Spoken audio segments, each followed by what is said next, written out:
Olá, seja bem-vindo ao programa Diversidade.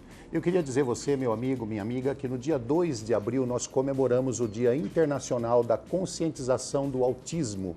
E para falar sobre este assunto, falar sobre o autismo, que é bem difícil de ser abordado, porque até pouco tempo atrás ainda o autismo nem era considerado uma deficiência, então é um assunto que fica um pouco em cima do muro, difícil de se discutir. Nós vamos falar hoje com a doutora Cristiane Silvestre de Paula, que tem formação em epidemiologia, e ela está fazendo uma pesquisa sobre este assunto. Tudo bem com você, Cristiane? Tudo bem, olá. Você pode, antes de começar a falar sobre a pesquisa, que é o assunto principal nosso hoje, falar sobre o autismo. Por que que o autismo não era considerado deficiência? O autismo é um quadro bastante complexo e intrigante que depende da política que ele é compreendido. Ele ficou muito tempo entre, como você disse, num lugar delicado entre ser considerado um transtorno do neurodesenvolvimento na área da saúde mental e na área da deficiência. E aí, uma coisa muito importante nessa área é a luta dos pais pelo direito dos filhos. Isso no mundo inteiro cresceu muito justamente pela batalha dos pais em conquistar espaço. No Brasil o movimento foi parecido. E como eles conseguiam ter direitos em algumas áreas e não em outras, depois de muita batalha os pais conseguiram que também passasse a ser um direito, que os autistas tivessem um direito também na área da deficiência. Então eles ganham nas duas perspectivas, porque realmente você pode, devido à complexidade do quadro, ele pode se encaixar nos dois aspectos, vamos dizer assim. Uma parte das crianças, dos adolescentes e adultos tem deficiência intelectual, mas todas as pessoas com TEA têm déficit em algum nível, principalmente na área da sociabilidade e do comportamento. Quer dizer, o autista ganhou mais na questão dos direitos que as pessoas com deficiência têm ou mesmo na forma de tratamento? Ele ganhou mais nos direitos? Nos direitos e acaba tendo acesso a outras coisas. Então, por exemplo, alguns serviços que eram exclusivos para pessoas com deficiência, o autismo talvez não tivesse direito. E agora ele passa a ter, então também amplia a assistência a essa população. Vou colocar você na saia justa. O que você considera? É considerado deficiência ou não? Então, nos quadros internacionais, a área da psiquiatria mais os transtornos do neurodesenvolvimento é mais, vamos dizer assim, mais conhecida no mundo. Mas também, no mundo, também a área da deficiência, eles também têm esse direito. Então, realmente, dá para abarcá-lo nas duas. Eu não tiraria nada, assim, o acesso deles ao tratamento, aos direitos é muito limitado ainda. Então, quanto mais amplo, eu diria que eles ganham mais. Se a gente ficar discutindo aqui 3 dias, não vamos chegar a uma conclusão. A Capitu traiu o Dom Casmurro ou não traiu? É porque dá para dizer... Ninguém conseguiu chegar a essa conclusão ainda. É porque dá para dizer que tem os dois lados, realmente. Né? No DSM, que são os critérios, e o CID, que são os critérios internacionais da psiquiatria, o autismo é englobado como um transtorno na área da infância. Então, ele existe dentro dos critérios internacionais da psiquiatria, ou seja, da saúde mental. Na psicologia a gente aprende autismo, etc. Mas também não dá para dizer que não é uma população que tem direito à área da deficiência. A minha opinião, que é uma opinião de leigo, completamente leigo, porque eu sou jornalista, você está falando em psiquiatra, você está falando na área de psiquiatria, na área da ciência. Mas eu considero que o autismo seja uma deficiência, porque quando nós falamos de cérebro, nós falamos de todos os comandos do corpo feitos pelo cérebro. Se você tem uma dificuldade de comunicação, essa dificuldade de comunicação passa a ser uma deficiência. Isso para mim é uma lógica. Como eu já disse, é complexo. Então, quando entra na área da ciência, os caras começam a colocar um monte de si, né? Mas se isso, se aquilo, então fica difícil discutir com o cientista. Mas, assim, de uma forma direta, eu acho que se a partir do momento que você tem uma deficiência de relacionamento social, você tem uma deficiência de movimentação física, isso é uma deficiência. Então, é considerado. E eu acho que foi muito bom eles terem colocado o autismo como deficiência, porque passa a despertar uma atenção maior, tanto da área social, da área jurídica, da área política, né, como da área médica. Eu acho que desperta uma sensibilidade, um olhar mais aguçado para esse tipo de problema. Sim, nesse sentido eu também acho. Foi um ganho, com certeza. É que uma coisa que é importante destacar é que uma parte relevante das pessoas com autismo não tem deficiência intelectual. Praticamente 40% deles não tem nenhuma deficiência intelectual. Então, quando a gente fala em deficiência, pode ser que o público geral imagine como deficiência intelectual. Não, Então mas é importante deixar claro. o público em geral, muitas vezes se confunde, e não só na área do autismo, como em outras áreas. Por exemplo, os caras que têm paralisia cerebral... Imagina que tem... Todo mundo, porque ele fala com a boca meia torta, ele tem espacidades fortes, o pessoal acha que ele tem problema mental. E não tem deficiência intelectual, exatamente. Não tem deficiência intelectual. É raríssimo você encontrar um PC que tem paralisia cerebral que tenha deficiência intelectual. Tanta prova é que a grande maioria dos PCs são colocados em faculdades, passam assim, de boa. Exatamente. Não tem problema. Por isso que esse tipo de programa é importante, de conscientizar. Uma realmente das minhas áreas de trabalho é a conscientização da população. Porque existem inúmeros estudos mostrando isso, que o engano do público em relação a um dado leva a preconceito, estigma de coisas que não existem. Então... Eu sempre bati nessa tecla, Cristiane, que a maior parte das deficiências, a maior parte dos deficientes, tá? A deficiência dele, aquela visual, é a menor parte. Certo. Você tem que investigar o resto. E atrás daquela deficiência, às vezes tem outras deficiências maiores, tem outras dores maiores, tem outras dificuldades maiores e às vezes tem potencialidades também enormes por trás daquela deficiência que precisa tudo ser descoberto. Então, para se acabar com o preconceito, para se acabar com eu acho isso, eu acho aquilo, tem que conhecer a pessoa. Exato, é a pessoa e não a deficiência. Então, é a pessoa que tem autismo, a gente sempre fala isso, não o autismo. Senão você cria um quadro no seu imaginário que dificilmente vai ter a ver com a pessoa que está na sua frente. Cada um tem uma potencialidade diferente, né? O que você acha que houve de conquista e de sucesso no tratamento do autismo no Brasil nos últimos anos? Não, muito. Quando eu comecei a trabalhar com isso, em 2005, mais ou menos, praticamente ninguém tratava do autismo, se falava muito pouco, as pessoas não conheciam, os serviços não estavam preparados para elas, as faculdades não formavam pessoas para o autismo.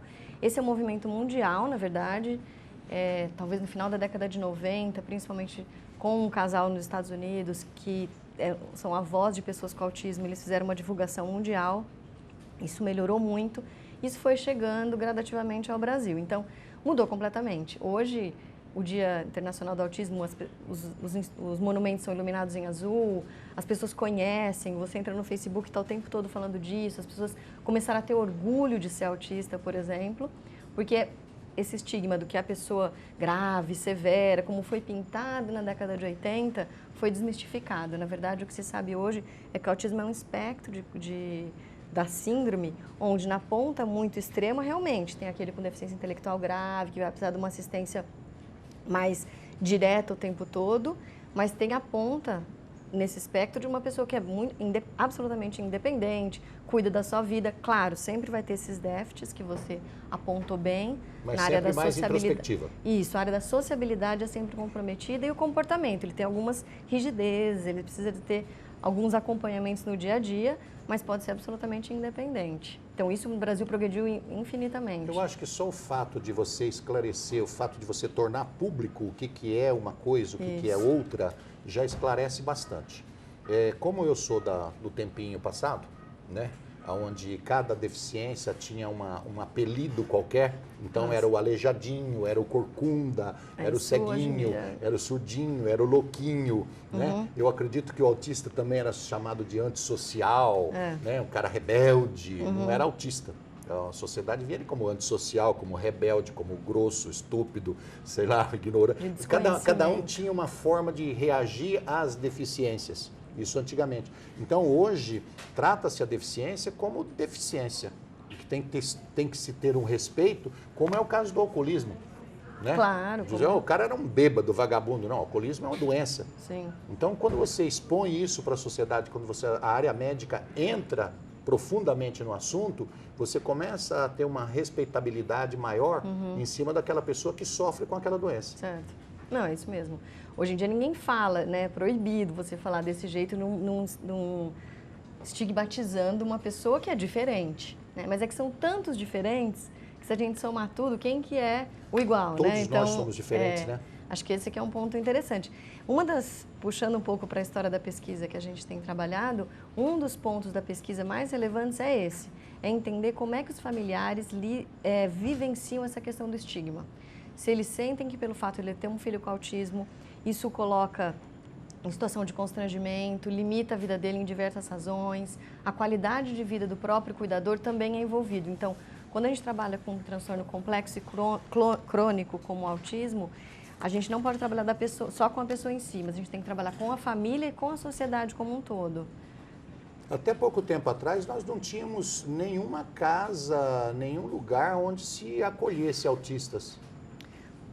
Ou já tem? Que eu nem sei se tem. Então, a política nacional do SUS, né, ela é feita para não existirem serviços especializados para um tipo de transtorno mental psiquiátrico. Não, que eu estou falando de ONGs, de OCIPs, por exemplo. Nós temos a Dorina Novil que cuida de cegos, nós temos a Lara Amara também que cuida de cegos, nós temos lugares onde cuidam de surdos. Que é muito famosa. A PAI que cuidam de deficiências intelectuais, principalmente a síndrome de Down. Não tem uma OCIP, uma ONG que cuide especificamente do autismo? Tem? Então, tem a AMA. A Associação dos Amigos dos Autistas é antiga, da década de 80 ou 90, que também foram duas mães que criaram e foram pioneiras no Brasil. Elas foram para fora do Brasil para fazer curso, para entender o que era aquilo e trouxeram, elas são pioneiras no Brasil com certeza. Hoje acho que elas têm mais de 30 unidades ao redor do Brasil, mas depois delas, acho que uma coisa muito importante, até porque assim, as ONGs, as instituições de paz, têm um papel importantíssimo no Brasil. A gente sabe que tem mais de 500 hoje instituições em praticamente todos os estados, mas ao lado delas o SUS, o Sistema Único de Saúde Brasileiro, tem que dar conta dessa demanda. Tá. Eu falei isso, eu tinha esquecido da AMA, eu conheço a AMA, eu tinha esquecido da AMA, mas eu falei isso porque aqui no pessoal da Zona Leste, através do Padre Ticão, que é uma grande personalidade, eu adoro ele, um abraço, Padre Ticão, eles estavam lutando muito para montar uma casa de autistas aqui na Zona Leste. Mas nós vamos continuar esse assunto depois do intervalo. Nós estamos conversando com a Cristiane Silvestre de Paula, que tem formação em epidemiologia, tá? E está falando para a gente sobre autismo. Nós já voltamos.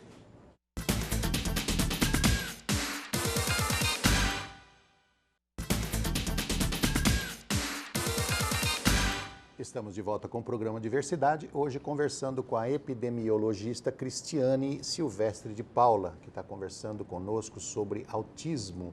E ela vai falar a respeito de uma pesquisa que está sendo desenvolvida para melhorar a qualidade de vida do autista. Mas antes nós vamos fazer uma pequena pergunta para você. Você acha que o autista, por ele mesmo, por vontade própria, tem condições de vencer obstáculos, de se superar? Ele tem um arranque pessoal? Ele tem um... Sem dúvida, sem dúvida. Porque geralmente tem um monte de pessoas de volta, né? Criando condições, criando ambiente e tudo mais. Estou falando por ele mesmo, sem ajuda. Ele tem condição de dar uma arrancada, de superar obstáculos? Sem dúvida, o que a gente tem trabalhado e enfatizado muito nas últimas décadas até é trabalhar com a potencialidade. Claro que os déficits têm que ser cuidados, mas sempre empoderá-lo das suas potencialidades. Os modelos mais de sucesso que a gente conhece são aqueles onde as mães falaram, vai embora, acreditou. Então, a BBC mesmo acabou de lançar e empurrou mesmo, né? A BBC acabou de sair um documentário da BBC, eles foram atrás de uma das pessoas que o Kanner identificou pela primeira vez com autismo na década de 40.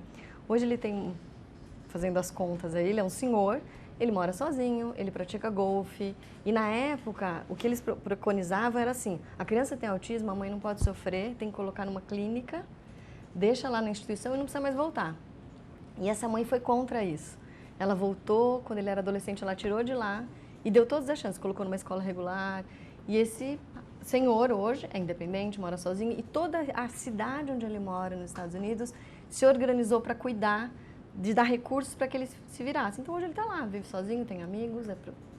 O autismo tem graduações também, né? Muitas. Assim, o mais grave até o menos grave, ela tem uma série de... Isso é um ponto muito relevante. Quando um pai recebe um diagnóstico que o filho tem autismo, significam autismos, que a gente fala, né? A gradação é muito variada. Por conta disso, que a gente tem que sempre olhar pelo melhor prognóstico possível, ou seja, dando todas as oportunidades. Tratamento precoce, intervenção, estimulação, escola, sociedade, colocar na vida para que ele atinja o melhor possível, que é a independência. Mas a forma de você abordar e a forma de você tratar um autismo bem leve, aquele que é quase imperceptível, né? Que entra na fase ali do quase normal, e a forma de tratar um autismo bem grave, aquele bem parado mesmo, aquele que não se comunica com ninguém, é diferente? O que é preconizado é o tratamento singular de cada um. Ela faz uma elaboração, então fala assim, ele tem autismo, não significa quase nada. Você tem que fazer uma avaliação mais complexa de saber quais são os déficits daquela criança. Então, assim, ela tem um déficit intelectual, vai ter que fazer um tipo de terapia. Ela tem problema de comunicação, que sempre tem, não linguagem exatamente, mas de comunicação, ela vai precisar de uma fono. Então, o tratamento é singular especializado, mas as áreas de atuação são muito parecidas. Então, ele tem comportamentos muito severos de sono, de agitação, então precisa de medicação. Então, precisa ser feito um plano em cima de cada criança. É bom lembrar a vocês, amigos de casa, que praticamente em todas as deficiências, existem desde a mais severa até a mais leve. Na paraplegia tem pessoas que têm lesão medular que têm movimento de perna. Tem outras que têm lesão medular que têm sensibilidade. Tem outras que são tetraplégicas e que têm sensibilidade no corpo, ou mexe um pouquinho a mão. Outra severa não mexe nada. No caso da surdez é a mesma coisa, no caso da visão é a mesma coisa, no caso da paralisia cerebral é a mesma coisa, do AVC, do autismo, das síndromes, e aí por diante. Todas elas existem graduações de severidade. E aí, só mesmo um técnico, só mesmo a pessoa que está especializada naquele tipo de assunto, naquele tipo de deficiência, que vai apontar os caminhos corretos para que a família tome as iniciativas, ou de liberdade total, ou não, ou acompanhe. Bom, acompanhamento é sempre necessário, o acolhimento da família é sempre necessário, isso é indiscutível, né? Mas que a família tome um rumo certo. Isso. Então, sempre a severidade é o técnico que vai dizer, olha, o caminho é esse, o caminho é aquele. Concordo e dentro plenamente. do autismo também é a mesma coisa. Exato. Bom, vocês estão desenvolvendo uma pesquisa sobre o autismo no Brasil. Isso. É só no Brasil? Esse estudo não, é da América Latina. Na verdade, eu trabalho na Escola Paulista de Medicina, na Unifesp e na Universidade Mackenzie, já desenvolvemos diversas pesquisas. Mas essa tem a gente precisa de um apoio muito importante da sociedade, porque a gente vai fazer pela primeira vez no Brasil um levantamento nacional de o nome da pesquisa é Principais Necessidades das Pessoas com Autismo, segundo a perspectiva dos seus cuidadores. Então, é uma pesquisa que surgiu com iniciativas internacionais e agora nós estamos coletando dados em 6 países da América Latina, incluindo o Brasil. Nós já chegamos em mais de 600 entrevistas no Brasil e é muito importante, essa é uma das razões de eu estar aqui, que os pais e a sociedade em geral participem, porque a gente precisa de que eles contem para a gente como é que está a situação. Então vamos por parte, para ficar bem esclarecido. Primeiro, quando começou essa pesquisa? No começo de janeiro. Começo de janeiro. Ela vai até quando?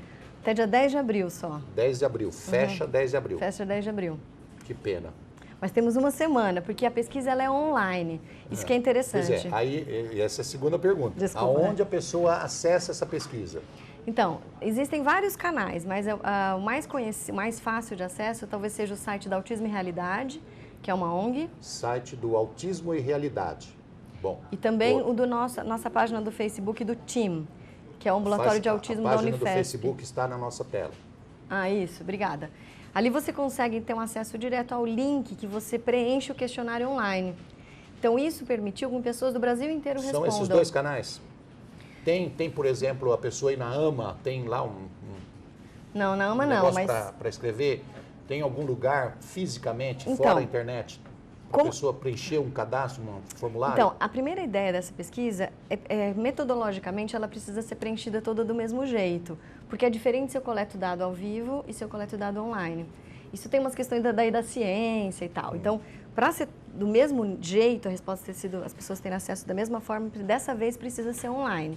A ideia é que depois esse tipo de questionário seja feito em outras iniciativas pessoalmente, mas neste momento, até dia 10, é só online. Vamos colocar que a pessoa dia 11 preencheu lá, já não vale mais, não entra mais como número da pesquisa? Ele vai ser fechado. A gente está negociando com a América Latina de ficar mais tempo, mas em princípio fecharia dia 10. Vamos tentar deixar mais tempo aberto. Como a questão é pouco discutida, é pouco difundida, é pouco falada, né? Nós fizemos uma pesquisa aqui na Secretaria Municipal da Pessoa com Deficiência para ver quantas pessoas com deficiência tinha em São Paulo. Isso de todos os tipos de deficiência. E foi mandado pelo correio cartas para todas as casas. O que aconteceu foi uma confusão geral, porque como chegou em todas as residências de São Paulo, muitas pessoas que não tinham pessoas com deficiência lá não sabiam o que responder, outras que tinham também não sabiam o que fazer, e virou uma confusão geral e não deu muito certo a pesquisa. Então, as pessoas aqui em São Paulo, no Brasil, não estão muito acostumadas a responder pesquisas. Eles acham que é investigação sobre a casa dele, que é malandragem, e fica com um pouco de receio. Então, vamos deixar claro quais os canais que a pessoa que tem um autista na família pode acessar. Dá para você repetir? Então, o contato da TIM, da nosso ambulatório de autismo, é o melhor, que lá você consegue... É o Facebook que está na nossa tela. Por lá, inclusive, tem um pequeno vídeo meu explicando qual é a pesquisa, como que ela funciona, como preencher, mas é um link direto que você coloca suas iniciais e não tem nenhuma identificação. Então, uma coisa importante dessa pesquisa é o sigilo. Por exemplo, eu quero contar das minhas dificuldades, dos problemas do meu filho, isso pode ser... eu não quero abrir com ninguém, mas ali você não se identifica. Então, tem toda uma página de sigilo, cuidadosa, passou por um comitê de ética, foi aprovado por um comitê de ética. E aí a pesquisa leva por volta de 20 minutos, ela não é tão curta, porque como ela é o primeiro momento, a gente precisa saber várias áreas. Então, tudo isso que você perguntou aqui, nível de gravidade, ou o quanto essa criança teve acesso à escola regular ou não, se os irmãos são afetados, número de pessoas na família, que tipo de tratamento ela está recebendo. Uma das coisas mais importantes dessa pesquisa é para mostrar que tipo de tratamento que essas pessoas estão tendo acesso em diferentes regiões do Brasil e o que elas não estão tendo. Tá. E o outro canal, além do Facebook de vocês, o outro canal que você tinha falado? O Autismo e Realidade. Autismo e Realidade. Então, você de casa, que quer responder essa pesquisa, tem um filho com autismo, tem algum parente com autismo, nós vamos lá em Facebook... Do TIM. E o outro é? A página do Autismo e Realidade. autismoerealidade.org.br também está embaixo na nossa tela. Ô, Cristiane, o que vocês almejam com essa pesquisa? É melhorar o atendimento público? Exato. Essa pesquisa vai poder dar porque é um problema. Para que serve a ciência, do meu ponto de vista, uma das coisas mais importantes é que isso vire uma política pública. Sim. Se você não tem um dado, então eu já ouvi, por exemplo, algumas pessoas, a gente não sabe quantos casos tem no Brasil. Não é verdade, nós já temos pesquisa de prevalência. A gente não sabe que tipo de atendimento eles estão recebendo. É verdade, a gente não sabe. Então, essa pesquisa tem uma ideia, a ideia é essa, que os pais contem pra gente o que eles mais acham importante. Então, tem uma lista de coisas. O que seria mais importante você enumerar as 3 principais? E eles vão dizer pra gente quais são. A gente vai saber que tipo de tratamento eles têm e tipo de tratamento que eles não têm. E tratamento, quando a gente diz em autismo, não é assim uma terapia só. Tipo de escola, assistência social, direito, tudo isso que eles já estão recebendo e o que eles não estão recebendo.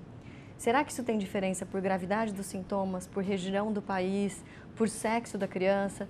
Então vai ser um levantamento... Com certeza tem diferença. Com certeza tem diferença, mas a gente quer provar isso, porque quando eu tenho um número e eu publico isso eu posso chegar para o Ministério e dizer, olha, essa é a nossa realidade. Tá, esse é o final do nosso programa. Vamos colocar assim, a partir do momento que você tem todo o resultado dessa pesquisa, exatamente, vocês vão encaminhar isso para onde? Para o governo, para os deputados, para os senadores, para que tomem iniciativas na questão do tratamento melhor? Felizmente, a gente tem conseguido fazer a universidade conversar mais com o governo nos últimos tempos. Eu acho que os dois lados não se conheciam muito e agora, congressos, essas coisas, a gente tem ficado muito mais próximo da Secretaria Estadual de Saúde, da Secretaria Municipal e do Ministério. Então, eles sabem dessa pesquisa, a ideia é levar para eles os resultados e que isso ajude a planejar políticas e, ao mesmo tempo, empoderar os pais. Então, a gente vai deixar esse dado pronto para que os pais também possam usar esse dado para batalhar pelos seus direitos. E se torne política pública. Exato. E melhora a qualidade de vida dos autistas e seus parentes. Exatamente. Essa aqui é a função do nosso programa. Nós conversamos com a Cristiane Silvestre de Paulo, que é formada em epidemiologia, certo? O qual eu agradeço. Obrigado pelo seu trabalho, obrigado por ter vindo. Eu que agradeço a oportunidade. Contamos com a participação de vocês. Obrigada. E obrigado a você de casa que esteve conosco no programa Diversidade. Nós esperamos na próxima semana. Um abraço.